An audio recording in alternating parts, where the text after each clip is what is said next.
먼저 사슴분 의원 나오셔서 질문해 주시기 바랍니다.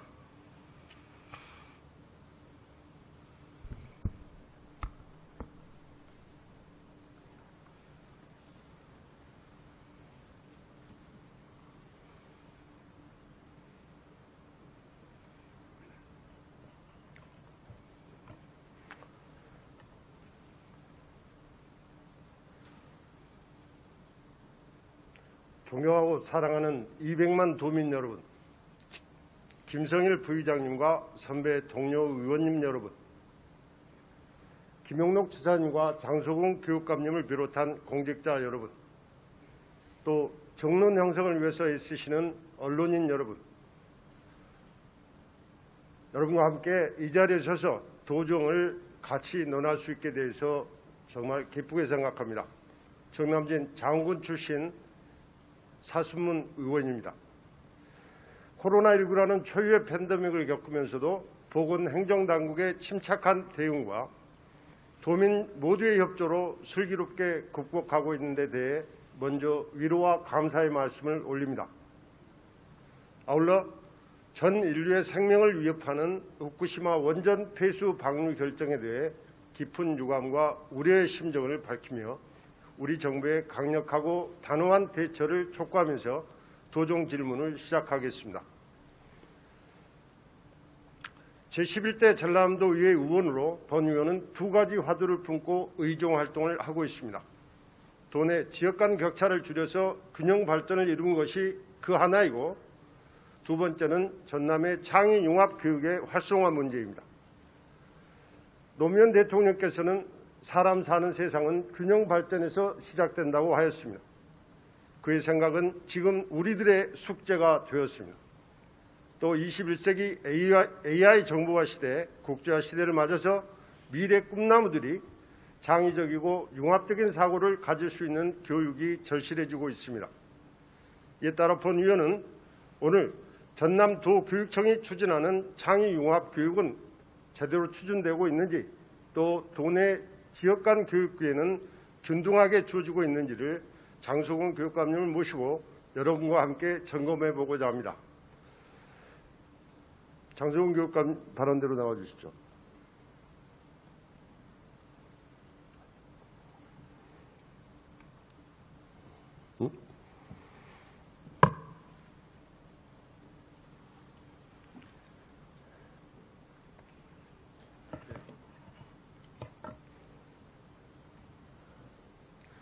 교육감님, 이 프롬프트에 PPT 자료에 나와 있는 데이터를 좀 봐주시기 바랍니다. 최근 3년간 2018년에서 2020년 사이에 징계교사 배치 현황입니다. 초등학교의 경우에는 지역 배출의 80%가 징계교사의 80%가 장강진 해남에 배치되어 있고, 또 중등학교의 경우에는 61.6%가 장해남 완도에 배치되어 있습니다. 이 데이터를 보시고 우리 교육감님의 소감을 말씀해 주시면 좋겠습니다.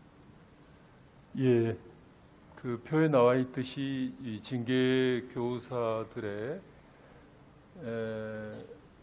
60에서 80% 정도가 특정한 구군에 집중돼 있다고 하는 것이 나타나 있네요. 우리 인사관리 기준에 따라서 이 징계를 받은 교사, 그리고 징계는 아니더라도 행정 경고를 받은 교원들에 대해서는 하급지로 이렇게 전부하도록 규정에 나와 있습니다. 그래서 그 규정에 의해서 이렇게 인사 배치하다 보니까 하급지인 이쪽으로 좀 많이 배치된 것 같습니다. 좀 심각하다고 생각하지 않으십니까? 징계 교사가 학교 일선 현장이라든지 또 학생, 학부모에게 미치는 영향을 생각한다고 하신다면, 지금 3개 군의 80%, 또 중등학교의 60%가 넘고 있지 않습니까? 좀 심각하다고 생각하지 않으십니까? 예, 그 점에 대해서는 그 의원님들께서 누차 지적을 해왔습니다. 그래서 바로 잡아야 된다라고 이제 생각을 하고 있고요. 그래서 관련한 규정을 좀 개정해야 될 필요성을 느끼고 있습니다. 그래서 저희들은 징계를 받더라도 이 전보는 좀 이렇게 좀 새로운 원칙을 수립해서 전보를 해야 되겠다 생각하고 있습니다. 우리 교육계에서는 이른바 4대 비위라고 하는 것이 있습니다. 성폭력, 폭력, 그리고 금품수수, 그리고 성적 관련 비위. 그래서 이 4대 비위에 해당하지 않는 징계교사에 대한 하급지 전보는 재검토를 할 상황에 와 있다. 지금 그렇게 보고 있고 관련한 규정 개정과 관련한 교육감, 의견 수렴 중입니다. 지금 말씀 주신 것은 전남도 교육공무원 인사관리 기준에 근거해서 비경합지역에 징계교사를 보낸다 하는 기준이죠. 그렇습니다. 그 기준은 누가 이게 만들어냅니까?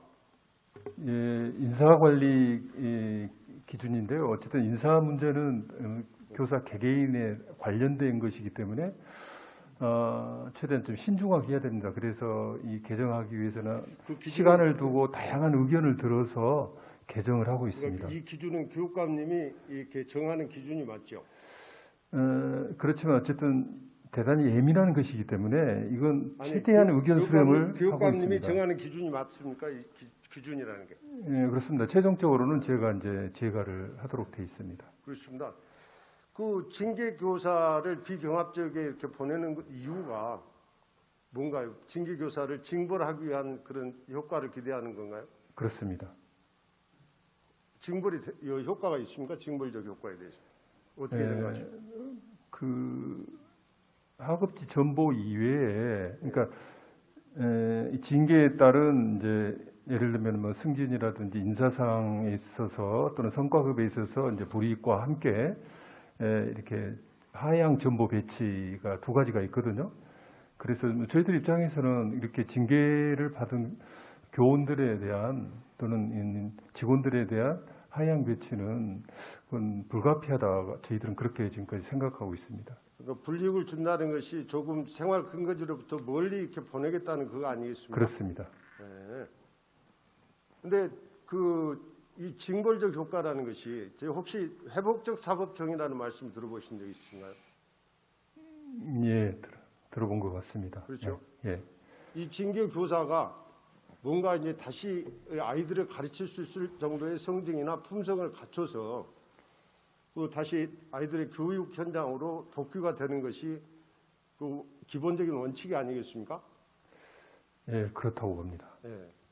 멀리 보내는 것이 그 징벌적 수단이 되는 것에 앞서서 징벌의 효과는 결국 그 선생님을 회복시켜서 어떻게 보면 좀 표현 이상합니다만 교화돼서 성품이나 성격이 변화돼서 아이들을 가르칠 수 있는 선생님으로 바꿔줘야 됩니다. 과연 지금 저 비경합적으로 가서 이 교사분들이 징계교사분들이 갔을 때 그런 부분은 어떻습니까? 예, 예를 들면 학교 폭력이라든지 그런 학생들에 대해서는 이른바 회복적 정의의 차원에서 회복적 생활 교육을 통해서 이렇게 새롭게 학폭 문제라든지 학내 갈등 문제를 해결해 가려고 하는 그런 패러다임이 현재 만들어지고 있어요. 근데 말씀하신 대로 이 학생들뿐만 아니라 직원들도 그런 프로그램을 통해서 설령 그 잘못을 저질렀다 하더라도 스스로 깨닫고 공동체 구성원으로서 역할을 할 수 있도록 그렇게 만드는 프로그램이 필요하다는 생각이 드네요. 그 징벌적 효과라는 차원에서 봤어도 그 지금 사고를 일으킨 현장에서 벗어나서 그 사고를 은닉하는 효과들이 다른 먼데로 간다면 그 뭐 책임을 이렇게 덜어가는 그런 것이 될 것이고 또 거기 현장에 간다면 조소벽제에 이제 가게 되지 않습니까? 그렇게 되면 그 작은 학교에서 그 선생님의 성정이나 품성이 바뀌어질 가능성이라기보다는 오히려 거기서 그 성징이 더 드러날 수 있는 환경이 된다는 거죠. 그리고 또 그 학교 현장에서 그 본인들은 아무 그 잘못이 없는데도 불구하고 징계 교사분들이 와서 학교 운영에 대한 분위기도 해치고 또 학생들이나 학부모들의 걱정들 이런 것들은 그 사람들 왜 받아야 되죠? 예, 그 지적이 타당하다고 생각합니다. 징벌적 차원에서 이렇게 하급지로 전보되게 되면 그 교사들은 학교 구성원들과 관계에 있어서도 어려움이 있을 거고 또 본인이 또 이 하급지 전보에 대해서 수용하지 않음으로 인해서 그것이 아이들의 교육에 긍정적인 영향을 끼치지 못한다고 생각합니다. 말씀하신 대로 그런 회복적 그런 프로그램을 이렇게 적용해서 이렇게 굳이 이렇게 하급지 전보하지 않고도 이렇게 할 수 있는 그게 좀 필요할 것 같다는 생각이 듭니다. 지금 말씀 주신 대로 그 선생님의 품성이나 성적을 바꾸는데도 도움이 되지 않고 회복적 정예도 도움이 되지 않을 뿐만 아니라 징벌적 효과도 마찬가지입니다. 이 작은 학교, 도서벽제 작은 학교 비경합 지역에 보내서 지금 보신 바와 같이 80%, 60%에 이르는 징계교사들이 그 특정 지역, 특히 장흥, 구원을 비롯해서 양쪽 다 포함이 되어 있는데 이렇게 한다면 이게 지금 그 하루 이틀의 일이 아니지 않습니까? 수년간에 걸쳐서 이루어진 이 3년간의 지금 통계입니다. 과거부터 쭉 이렇게 이루어왔을 때 그 지역의 학생이나 학부모들의 경우는 차별을 받고 있다고 생각하지 않으십니까?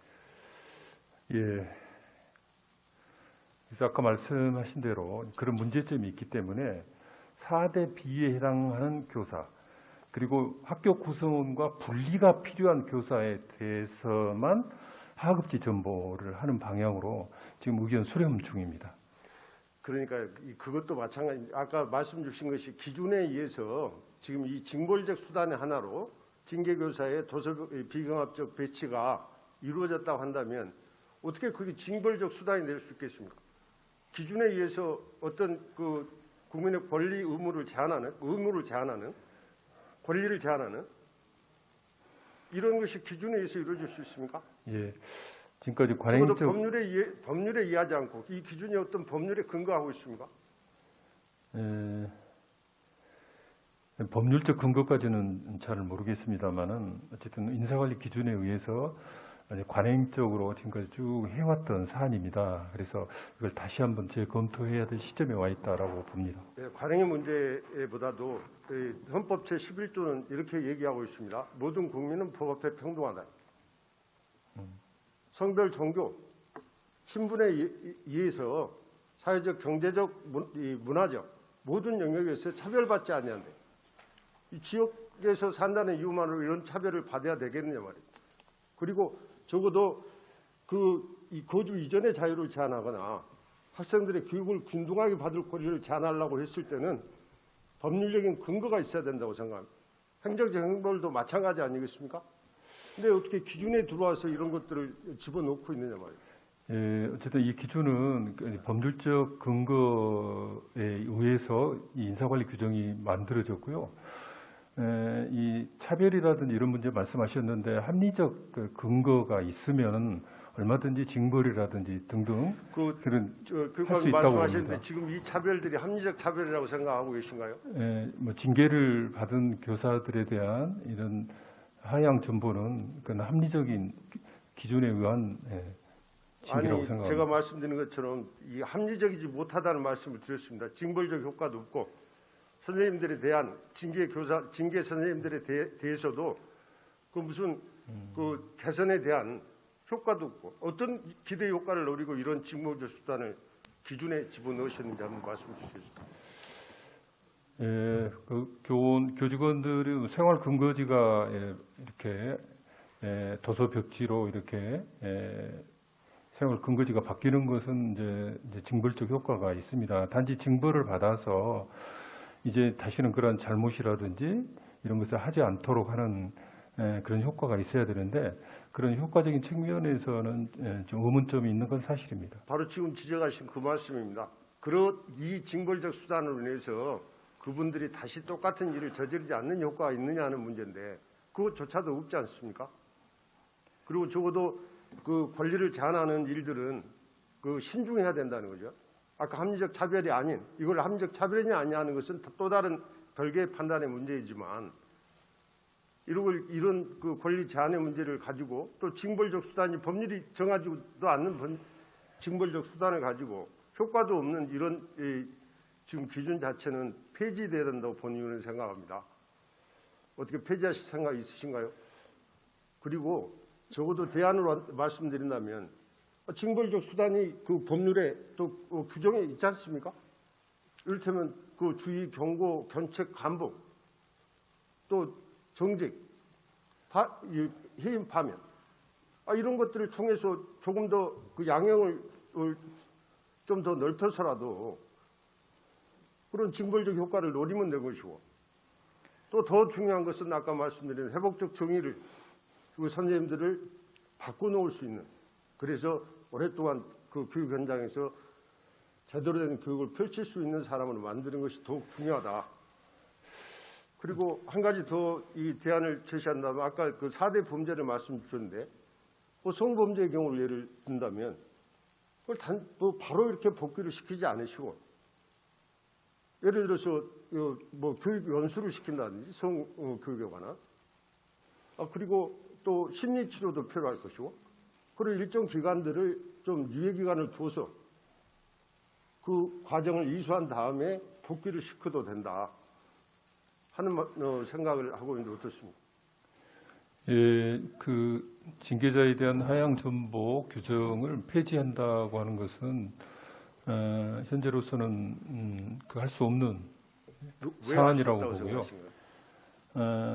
아까도 계속 말씀드렸습니다만 4대 비위라든지 구성과 분리 조치가 필요한 경우에 한해서 제한적으로 하급지 전보하는 것이 타당하다고 생각합니다. 지금까지 어쨌든 우리 기준이 법률과 시행령에 의거해서 이렇게 이 기준이 만들어졌고, 이것에 의해서 하향 전보 조치가 되어 왔습니다. 그래서 이 부분에 대한 문제 제기도 있었지만, 이것이 법률과 시행령에 위배된다고 하는 그런 판례라든지 이것이 없었어요. 그래서 하향 전보가 취소된다든지 하는 경우도 없었습니다. 법률적으로는 그리고 정당한 거라고 생각하고요. 지금 말씀 주신 법률과 시행령을 한번 자료를 좀 제출해 주시고요. 물론 지금 말씀 주신 대로 법률과 시행령이 위배되지 않을 수 있습니다. 않을 수 있다고 생각해요. 합리적 차별이라고 생각할 수도 있겠지요. 그러나 지금 이 기준은 법률과 시행령이 근거가 돼 있다 하더라도 이 기준은 교육감께서 정하는 기준입니다. 그것의 타당성 여부는 교육감께서 전적으로 판단하셔서 폐지 여부를 결정할 문제지, 법률과 시행령에서 이걸 하라 하고 얘기하고 있지 않지 않습니까?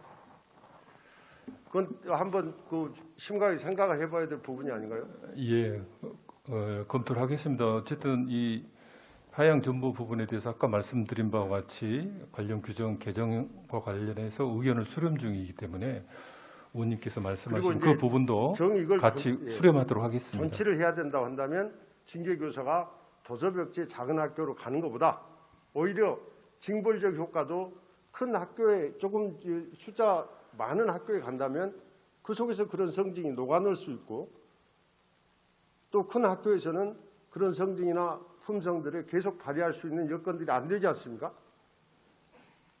그리고 가능하면 사건이 일어난 곳에 그 인근에 배치를 한다고 한다면 오히려 자기가 일으킨 사고에 대한 책임을 질 수 있는 기회가 되는데, 한쪽으로 보내서 전혀 그런 문제들에 대한 관심도 없게 하는 것이 과연 징벌적 효과가 있겠느냐? 예, 말씀하신 내용도 검토하겠습니다. 이제 전보를 할 때, 징계를 받아서 전보를 할 때 꼭 도서백지가 아니라 생활 근거지가 먼 곳, 예를 들면 목포에 있는 교원이 이제 징계를 받아서 하향 전보 시킬 때 생활 근거지하고 먼, 예를 들면 동부 쪽에 이제 배치하는 그것도 징벌적 효과는 일정하게 있다고 생각합니다. 그래서 이런 도서벽지에 징계자가 하향 배치되는, 그래서 그 숫자가 많은 그런 사례는 최소화시키려고 노력을 지금 하고 있습니다. 이렇게 하면 어떻습니까? 주의보다는 좀 상향 단계의 경고보다는 감봉, 이런 징벌적 수단을 가지고 충분히 징벌을 해도 될 것을, 그 징벌력과 교육적 효과, 교육 분위기를 해치는 이런 징벌적 수단이 들어와 있어야 되겠느냐 하는 말씀을 드리는 거고요. 심각하게 한번 재검토해 주시기 바랍니다. 예. 그리고 지금 80%, 60%의 지금 배치 비율을 조절할 수 있는 개선 방안에 대해서 교육감이 어떻게 생각하십니까? 도저히 불가능합니까? 예, 징계교사 배치 기준 개정은 현재 추진 중이고요. 그래서 의견 수렴 중이고요. 저것도 뭐 특정한 지역으로 이렇게 집중되지 않도록 그렇게 유념해서 아니 이 기준이 있는 하겠습니다. 한은 저 개정이 어렵다는 말씀을 제가 드리는 거예요. 아니 비경합지역, 그런데 도시 지역이나 또 섬이나 도서벽지 지역은 이 배치를 않게끔 돼 있지 않습니까? 그럼 계속해서 이런 그 비경합지역에 있는 시군의 경우 학부모들의 책임이 없이 뭐 교직원들은 아무 책임도 없이 이 지금 불이익을 감수해야 된다는 말씀을 하고 계시는 것밖에 더 되겠냐 말이에요. 어쨌든 말씀 주신 대로 징계받은 교사의 문제가 아니라 징계받은 교사가 배치받은 학교 우리 학생들 학부모 문제라고 하는 관점에서 이 문제를 바라봐야 된다고 생각하고요. 결국 이제 불이익을 받는 것은 징계 교사가 배치받은 학교의 학생들 아니겠습니까? 그래서 그것을 최소화할 수 있는 방안에 대해서 어쨌든 현재 의견 수렴 중이고 개정할 예정입니다. 징계 교사 문제 시간이 좀 조절해야 될까? 신규 교사 배치는 또 어떻습니까? 지금 한번 표를 보시고 소회로 말씀해 주시겠습니다. 예, 신규 교사 보면은 주로 자흥, 강진, 해남, 진도 이쪽으로 초등 같은 경우에 많이 배치됐네요.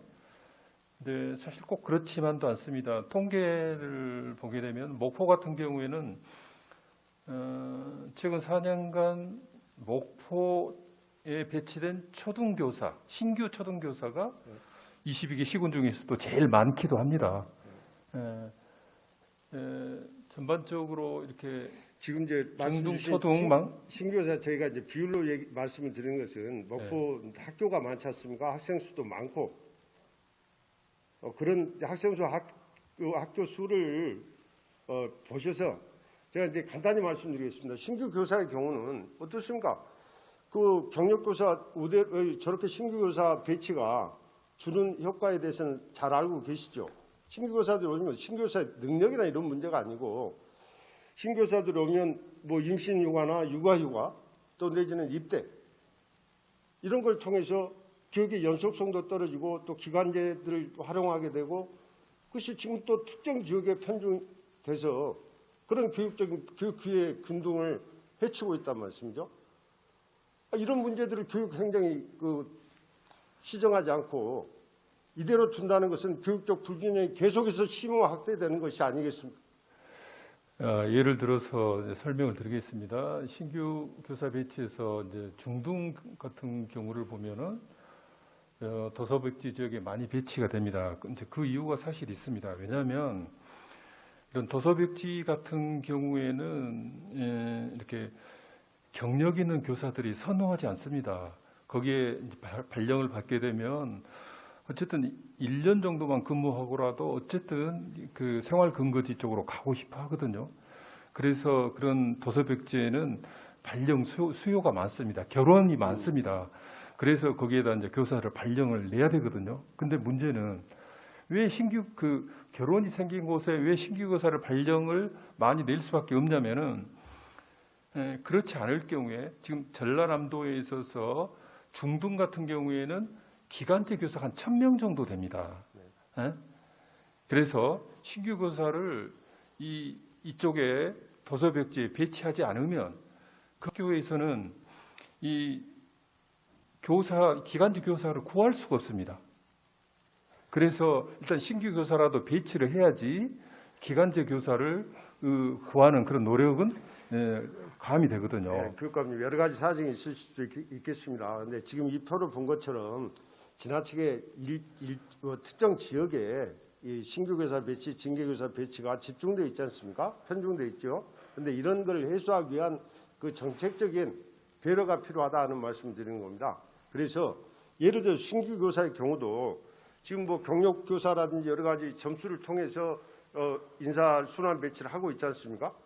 그런데 우선 신규 교사를 학교 수나 학생 수, 그 지역의 학생 수들을 고려해서 신규 교사 전체 수를 가지고 그 배분을 한 다음에 그 다음에 아까 같은 사정들을 고려하는 우선순위를 가지고 기준의 우선순위를 가지고 그걸 고려한다면 이런 불균형 현상이 일어나지 않지 않느냐. 그리고 지역이 불가피하게 떠안아야 될 부분들이 있겠죠.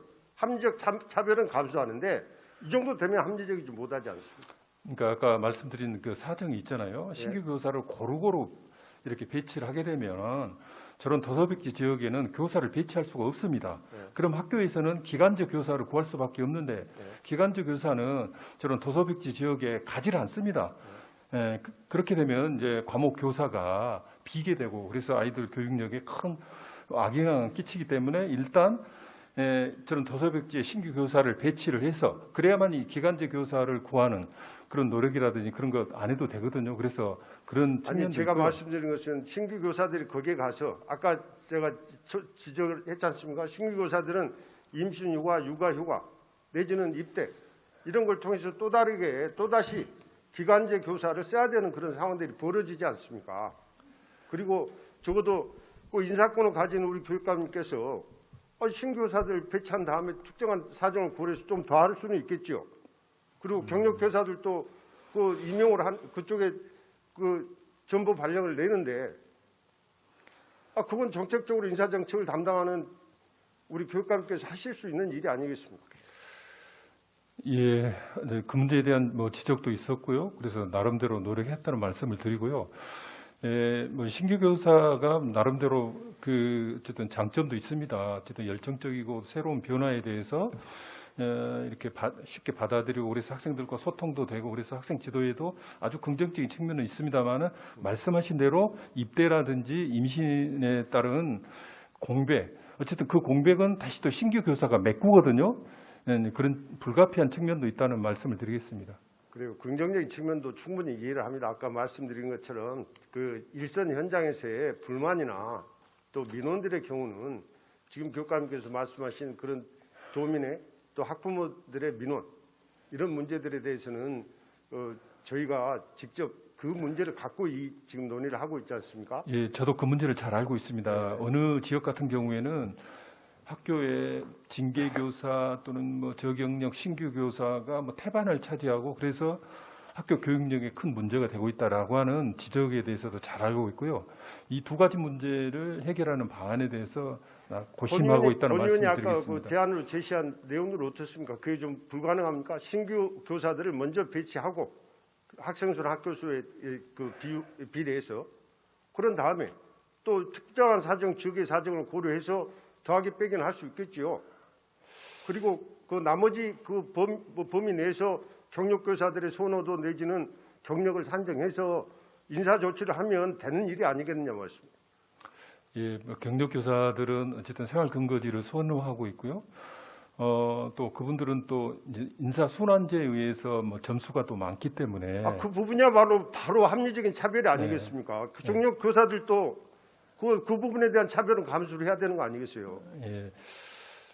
예, 그 어쨌든 큰 틀로 인사제도 전반을 이렇게 이제 고쳐야 되는 그런 어려움이 좀 있습니다. 그래서 하여튼 뭐 잘 이해가 되지 않습니다. 그 뭐 큰 틀의 어려움이 뭐 그런 식으로 하는 대안이 뭐가 잘못됐다든지 못할 가능성이 없다든지 하는 것도 아니고.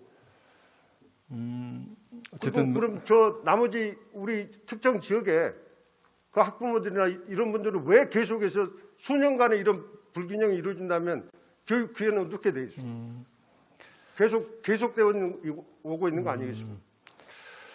예, 뭐 잘 아시다시피 인사는 이제 안정성과 예측 가능성을 뭐 생명으로 하고 있지 않습니까? 이제 그런 측면에서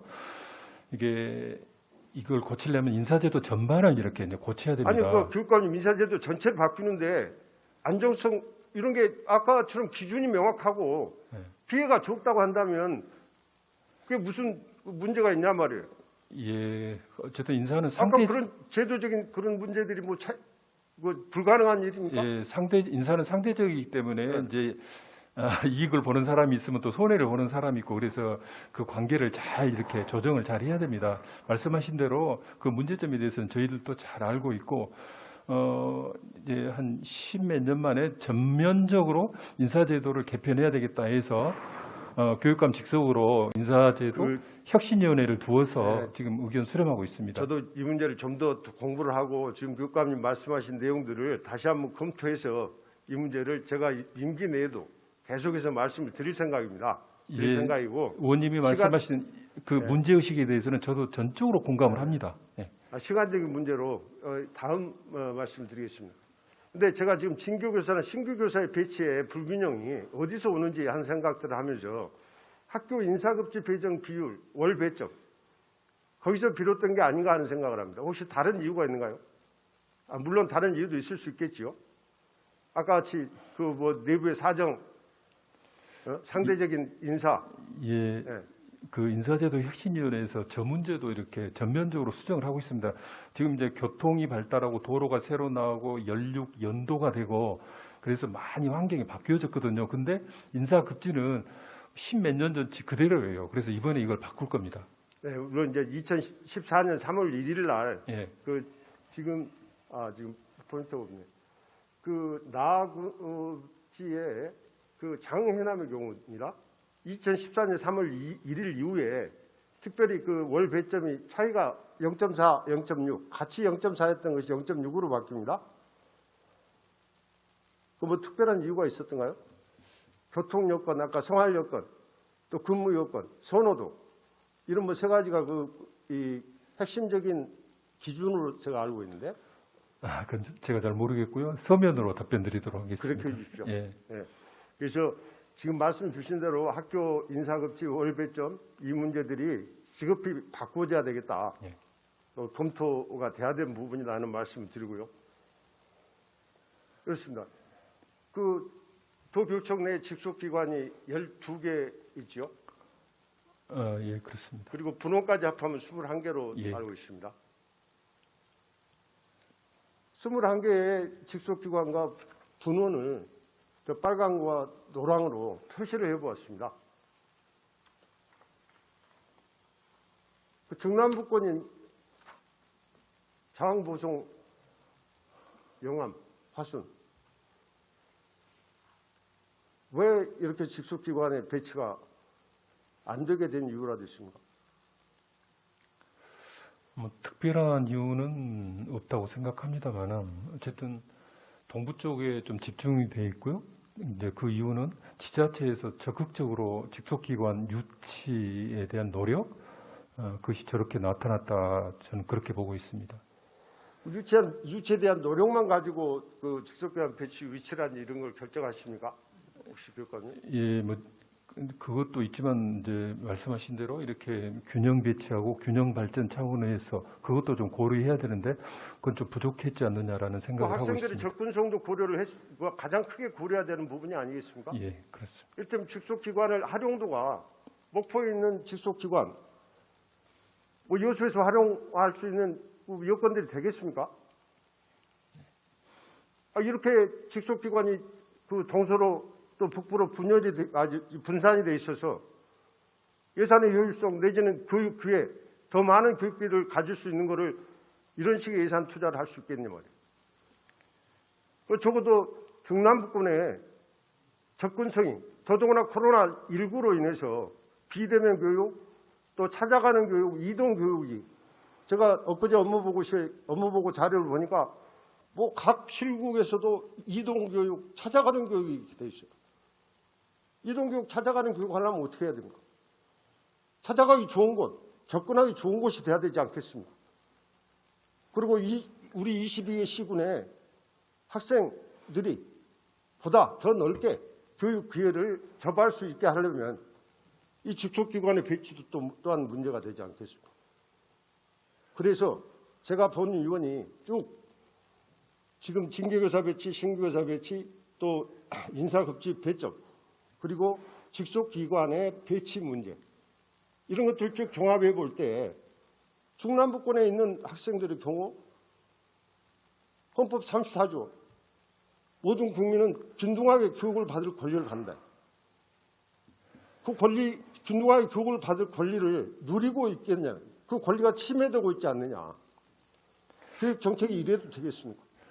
예, 지금 12개 직속기관 중에서 이제 대부분은 이제 그 제 전임 교육감 시절에 만들어진 것이고요. 제가 교육감 된 후로는 어쨌든 균형 발전 측면이 중요하다라고 판단해서 전남 교육 수련원 같은 경우에는 이제 보성에 이렇게 설치하도록 지금 했고요.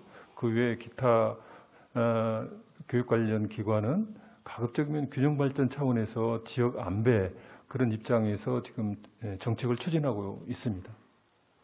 그렇습니다. 향후에 직속기관이 새로 설립되거나 이런 데는 지금 뭐 계획이나 뭐 이전 계획들을 갖고 계신가요? 예, 현재 지금 나주에 과학교육원이 이제 창의융합교육원으로 명칭을 바꾸었습니다. 근데 이제 워낙 오래돼 가지고 부지도 협소하고 그래서 좀 이전의 필요성이 좀 있습니다. 그래서 이걸 이전을 해야 된다고 생각을 하고 있고 한 5년 후에는 이전이 완료될 수 있도록 관련한 뭐 준비를 하고 있습니다. 그래서 미래교육 가칭 미래교육센터 그래서 좀 더 넓은 면적에 정말 5년 후니까 아주 좋은 시설을 해서 우리 아이들의 창의 융합 미래교육에 도움이 되고자 하고 있고요.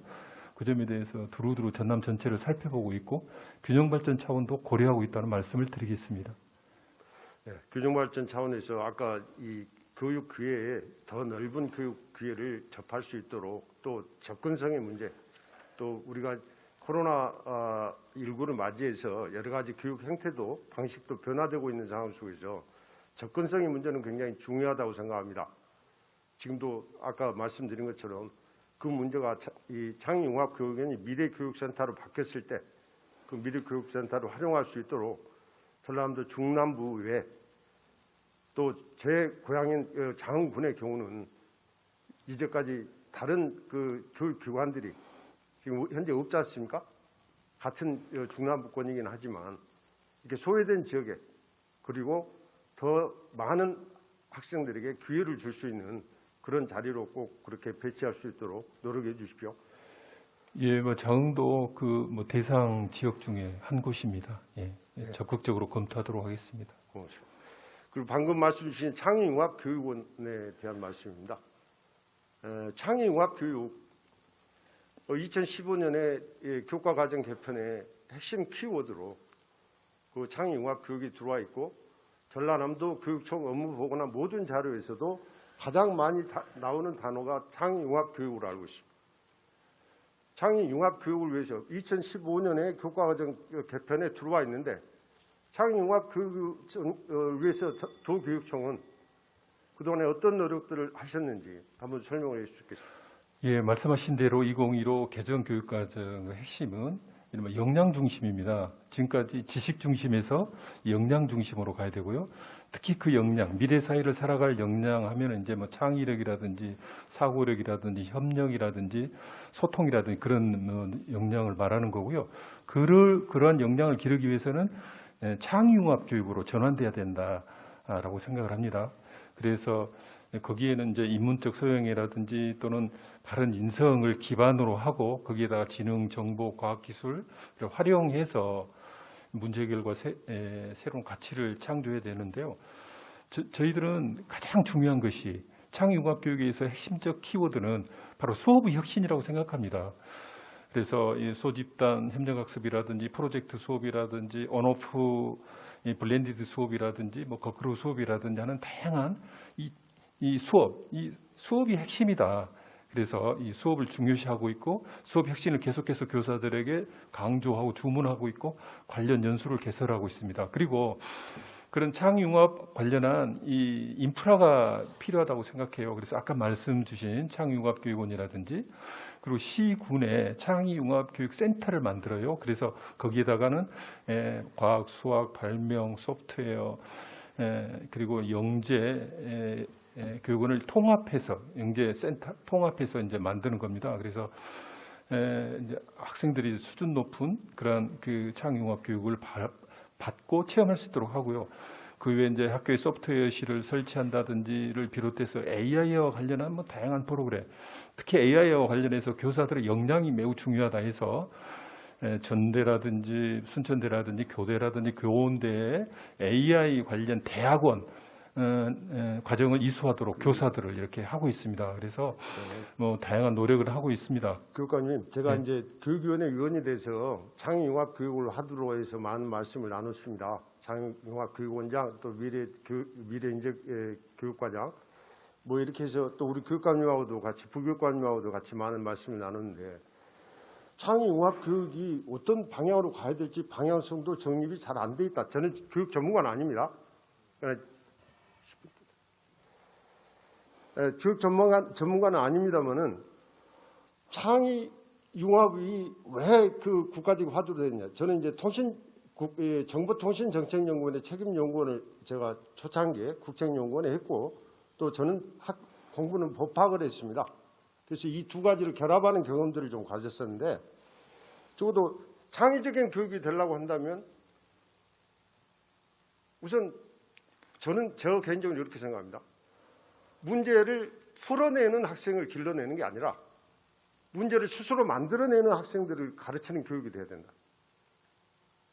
문제를 풀어내는 교육은 우리가 수학, 과학을 통해서 충분한 교육이 됐지만 문제를 가지는 자기 스스로 만들어내는 아이들을 어떻게 길러낼 것인지에 대한 고민. 그 고민을 하기 위해서는 어떤 방법들을 어떤 수단들을 갖춰야 되는지에 대한 고민들이 안 보이더라. 그 고민들을 위해서 이제 물론 창의융합 교육이 갖고 있는 인문학적 소양과 과학기술적 지식을 접목하는 그래서 문제를 가진 학생들이 이 문제를 풀어가는 해결 방법에 대한 것은 융합적인 방법을 통해서 단순히 인문학적 소양만으로 풀 수는 없는 문제고 학제 간의 그 넓은 셈을 깊게 파려면 넓게 파라고 하지 않습니까? 표면부터. 그런 것처럼 이제 학생들의 그 전문화된 그런 지식, 뭐 이렇게 분화된 우리 학문의 그런 데 반성으로 그렇다 한다면 지금 현재 학교의 교과 과정이라든지 이런 것이 전면적으로 개편이 돼야 되고 이 아이들을 전라남도만의 그 정체성을 갖추신 물론 2015년 교과 과정 개편 중에 하나도 자아 관리라 해서 자기 정체성을 갖출 수 있는 그런 것을 한 가지 덕목으로 삼고 있지 않습니까? 우리 지역의 역사 문화들을 잘 살리고 또 아까 얘기하는 협력하는 공동체 정신을 기르고 그리고 소통할 수 있어야만 저는 이렇게 늘 강조합니다. 소통이야말로 창조다. 우리가 얘기를 할 때 그저 빗자루 얘기하는데 걸레 얘기한다고 나무랄 것이 아니고 같이 이 소통해서 그걸 받아들일 때 걸레와 빗자루가 같이 결합된 스팀 청소기가 발명될 수 있다.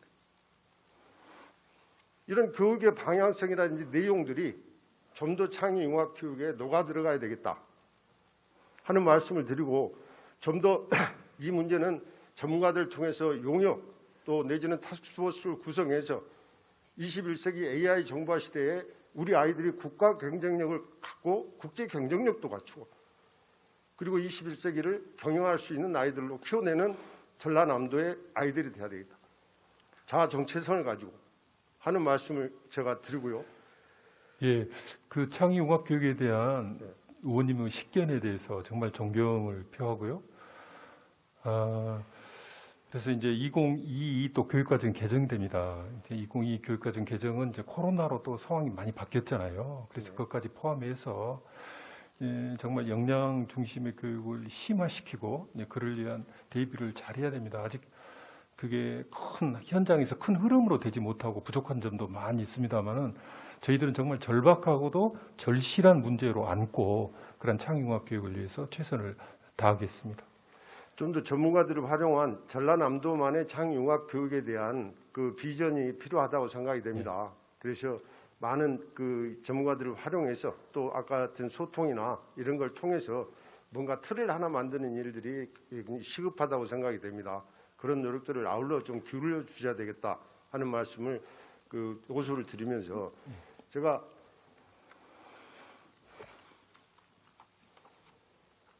그 한 가지 그 교육 사례를 한번 보면서 이렇게 이 도정 질문을 마치고자 합니다. 순천의 월평 유적 활용 교육 사례입니다. 외서초등학교. 그 지역 문화유산을 활용해서 그 정말로 인문과학적인 지식 또 지역의 정체성을 갖추는 자료들을 활용해서 우리가 얘기할 때 창의융합 교육을 스팀이라고 하지 않습니까? 예. 예, 사이언스, 테크놀로지, 또 이 아트, 예. 예, 엔지니어링. 예. 예. 그런데 이 교육들이 과학기술적 지식과 그러니까 창의융합 교육원 같은 데서도 이런 교육들이 활성화돼야 된다는 얘기입니다. 미래 사회 변화가 과연 어떻게 될지에 대한 생각들을 이런 거에 대한 이 감각들이 없더라. 교육 과정에도 없고 미래 사회 변화에 적응하는 과학기술이 부흥해가는 교육이 돼야 되겠다 하는 말씀을 드리는데 순천 월평 교육 활용 사례가 굉장히 좋습니다. 월평 사적지가 구석기 이 문화가 이렇게 국가사적으로 되어 있는데요.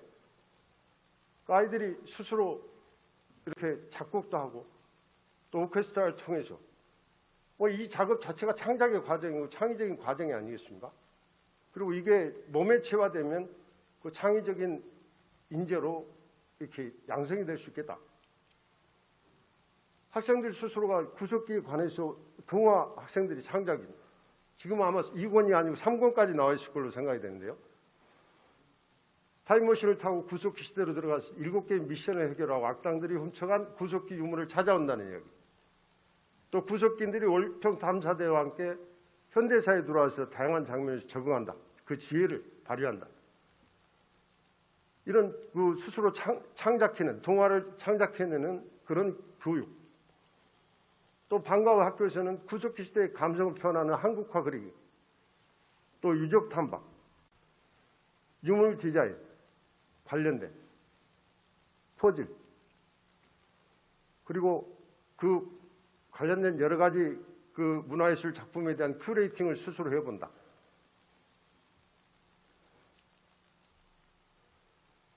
이렇게 해서 이 아이들이 미래시대 창의융합적인 지식을 가지고 미래세대를 경험할 수 있고 거기에 과학기술적인 숙제를 가지고 가는 아이들로 키워주십사 하는 말씀을 드리면서 본위원회 도정 질문을 마치기로 하겠습니다. 들어가셔도 좋겠습니다.